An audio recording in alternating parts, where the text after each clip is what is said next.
Hello friends, welcome to JJ Studies. இன்னைக்கு நம்ம இந்த வீடியோல 7th standard தமிழ் அழியா செல்வம் இதில் இருக்கக்கூடிய சிந்தனை வினா நிறைய பேர் கேட்டிருந்தீங்க. ஸோ அதை தான் இந்த வீடியோவில் நம்ம பார்க்க போகிறோம். ஆல்ரெடி நம்ம புக் பேக் ஆன்சர்ஸ் போட்டிருக்கோம், செக் பண்ணி பாருங்கள். இந்த வீடியோவில் நம்ம சிந்தனை வினா தான் பார்க்க போகிறோம். கல்வி செல்வம் அழியாத செல்வம் எனப்படுவது ஏன்? ஆன்சர் பார்த்துடலாம். ஒரு மனிதன் தம்முடைய அனைத்து செல்வங்களையும் வைத்திருந்தாலும் அவனுக்கு கல்வி இல்லையேல் அனைத்து செல்வங்களும் அழிந்துவிடும். ஆனால் அழியாத ஒரு செல்வம் கல்வி செல்வம் மட்டுமே. This is the first point.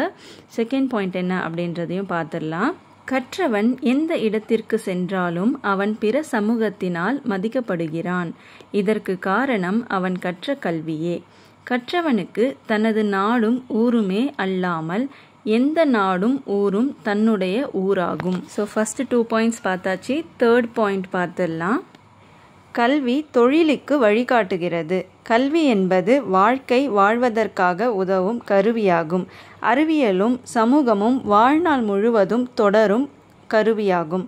கல்வி கற்றவரிடம் ஒழுக்கம், பண்பு, நேர்மை, நீதி இவைகள் அனைத்தும் ஒருங்கே அமைந்து காணப்படும்.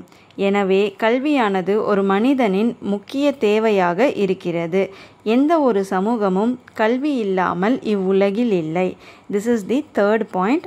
இப்போ நம்ம ஃபோர்த் பாயிண்ட் பார்த்துடலாம். கல்வி கற்றவன் ஒழுக்கமாகவும் திறமையாகவும் அறிவாளியாகவும் சமுதாயத்தால் மதிக்கப்படுவானாக இருப்பான்.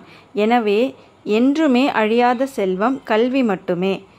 ஸோ இதுதான் சிந்தனை வினாவோட ஆன்சர். நீங்கள் இதை ஷார்ட் பண்ணி ஃபஸ்ட்டு 2 பாயிண்ட்ஸ் மட்டும் கூட எழுதிக்கலாம்.